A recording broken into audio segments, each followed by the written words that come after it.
வணக்கம். திரையரங்கம். ஓடும் குதிரை, சாடும் குதிரை.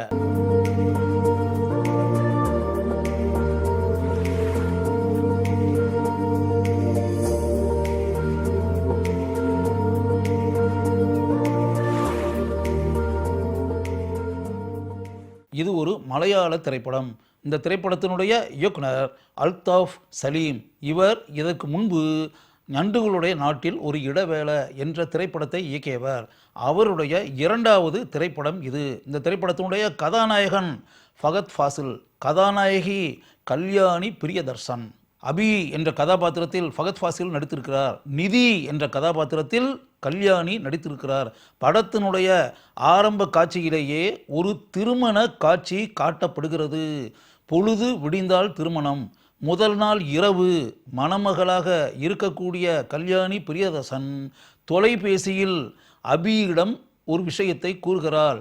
என்ன விஷயம் என்றால், குதிரையில் ஏறி ஊர்வலமாக அபி வரவேண்டும் என்று தான் கனவு கண்டதை கூறுகிறாள். தான் கனவில் கண்டதை நேரில் கட்டாயம் பார்த்தே ஆக வேண்டும் என்று நிதி அபியிடம் கூறுகிறாள். அபி கதாபாத்திரத்தில் வரக்கூடிய ஃபகத் ஃபாசிலுக்கு மிகுந்த அதிர்ச்சி உண்டாகிறது. காரணம், குதிரையில் ஏறி பயணிப்பது என்ற அனுபவம் இதற்கு முன்பு அவருக்கு உண்டானது இல்லை. குதிரையை திடீரென்று எங்கு ஏற்பாடு செய்வது என்ற பிரச்சனை வேறு.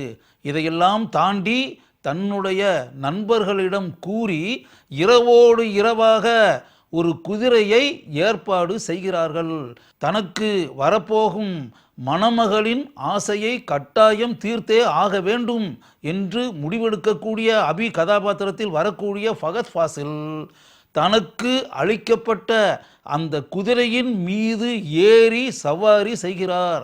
சவாரி செய்து வரும்போது அந்த குதிரை பண்ணக்கூடிய பிரச்சனைகளால் நிலை தடுமாறி கீழே விழுந்து மருத்துவமனையில் அனுமதிக்கப்பட வேண்டிய நிலை ஃபகத் ஃபாசிலுக்கு உண்டாகிறது. மருத்துவமனையில் அனுமதிக்கப்பட்ட அவர் கோமா நிலைக்கு ஆளாகிறார். திருமணம் நின்று விடுகிறது. இப்படிப்பட்ட சம்பவம் ஏற்பட்டதை பார்த்து அனைவருமே அதிர்ச்சியில் உறைந்து போய் விடுகிறார்கள். காலங்கள் கடந்தோடுகின்றன. நீண்ட இடைவெளிக்கு பிறகு அந்த கோமா நிலையிலிருந்து வெளியே வருகிறார் ஃபகத் ஃபாசில்.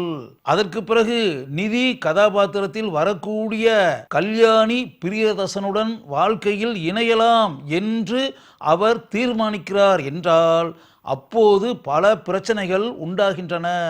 சில தவிர்க்க முடியாத காரணங்களால் ஃபகத் ஃபாசிலுடைய வாழ்க்கையிலிருந்து விலகி சென்று விடுகிறார் கல்யாணி. அதற்கு பிறகு ஒரு சூழலில் ரேவதி என்ற இளம்பெண்ணை ஃபகத் ஃபாசில் பார்க்கிறார். ஃபகத் ஃபாசிலுக்கு அந்த பெண்ணின் மீது ஒரு ஈர்ப்பு, அதே போல ஃபகத் ஃபாசிலின் மீது அந்த பெண்ணுக்கு ஒரு ஈர்ப்பு. எனினும் அவளுக்கு ஏற்கனவே ஒரு காதலன் இருக்கிறான். அந்த காதலனுக்கும் அவளுக்கும் பல பிரச்சனைகள். அந்த பிரச்சனைகளை தாண்டி இவர்கள் இருவரும் வாழ்க்கையில் ஒன்று சேர்ந்து விடுவார்களோ என்ற நினைப்பு படத்தை பார்த்து கொண்டிருக்கக்கூடிய நமக்கு உண்டாகிறது. ஆனால் அப்படிப்பட்ட சம்பவம் உண்டாகவில்லை. அவரவர்களுடைய பாதையில் பிரிந்து சென்று விடுகிறார்கள். அந்த ரேவதி கதாபாத்திரம் படத்தில் கவித்துவ தன்மையுடன் காட்டப்பட்டிருக்கிறது. அதற்கு பிறகு பல போராட்டங்களை கடந்து அபி கதாபாத்திரத்தில் வரக்கூடிய ஃபகத் ஃபாசில் நிதி கதாபாத்திரத்தில் வரக்கூடிய கல்யாணியுடன் இணைகிறார். நல்ல ஒரு முடிவுடன் இந்த திரைப்படம் முடிவடைகிறது. படம் முழுக்க கல்யாணி பிரியதர்சன் பல கனவுகளை கண்டுகொண்டே இருக்கிறார். தான் கண்ட கனவுகளை அவ்வப்போது கூறி அந்த கனவுகள் தன்னுடைய வாழ்க்கையில் நடைபெறாதா என்ற எதிர்பார்ப்புடன் அவர் இருக்கிறார். அந்த காட்சிகள் மிகவும் சுவாரஸ்யமாக படத்தில் படமாக்கப்பட்டிருக்கின்றன.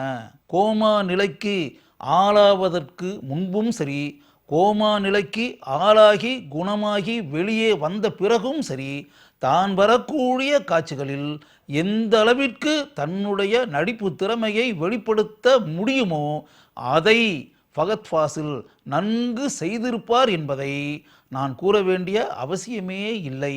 அந்த அளவிற்கு அவர் தன்னுடைய திறமையை அனைத்து காட்சிகளிலும் வெளிப்படுத்தி இருக்கிறார். ரேவதி கதாபாத்திரத்தில் வரக்கூடிய ரேவதி பிள்ளை அழகான தோற்றத்தை கொண்டிருக்கிறார். அருமையான நடிப்பு திறமையை கொண்டிருக்கிறார். அபியின் தந்தையாக வரக்கூடிய லால் பாராட்டக்கூடிய அளவிற்கு படத்தில் நடித்திருக்கிறார். அவருடைய கதாபாத்திரம் தனித்துவ தன்மை கொண்ட கதாபாத்திரம். அனுபவ நடிகரான லால் எந்த அளவிற்கு அந்த கதாபாத்திரத்திற்கு உயிர் தந்திருப்பார் என்பதை நாம் கூற வேண்டிய அவசியமே இல்லை. ஃபகத் ஃபாசிலின் அண்ணனாக நடித்திருப்பவர் வினய் ஃபோர்ட். நல்ல நடிகர், திறமையான நடிகர். அருமையாக தான் ஏற்று நடிக்கக்கூடிய கதாபாத்திரத்திற்கு அவர் உயிர் தந்திருக்கிறார். தியான் ஸ்ரீனிவாசன் தன்னுடைய இயல்பான நடிப்பை தான் வரக்கூடிய காட்சிகளில் வெளிப்படுத்தி இருக்கிறார்.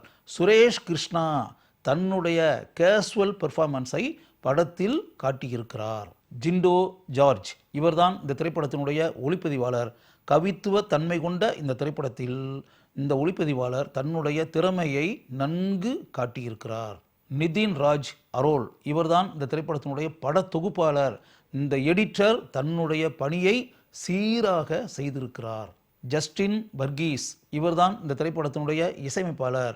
இவருடைய பங்கு பாராட்டக்கூடிய வகையில் இருக்கிறது. சென்னை, எர்ணாகுளம், பெங்களூரு ஆகிய இடங்களில் இந்த திரைப்படத்தினுடைய படப்பிடிப்பு நடைபெற்றிருக்கின்றன.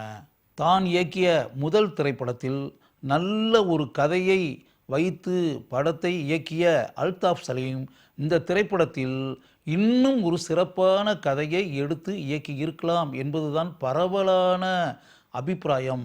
மிகவும் பலவீனமான ஒரு கதையை அவர் இந்த திரைப்படத்திற்காக எடுத்திருக்கிறார் என்று பலரும் அவரை குற்றம் சுமத்துகிறார்கள். அது உண்மைதான்.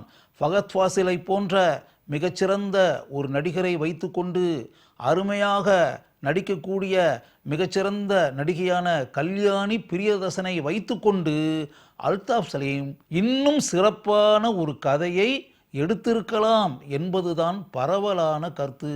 இந்த இரண்டு அருமையான திறமைசாலிகளையும் வைத்துக்கொண்டு நல்ல ஒரு கதையை எடுத்து இயக்காமல் இருந்து விட்டாரே என்று அனைவருமே அவர் மீது குற்றம் சுமத்துகிறார்கள். அது உண்மைதான் என்பதை படத்தை பார்க்கும்போது நம்மால் உணர முடிகிறது.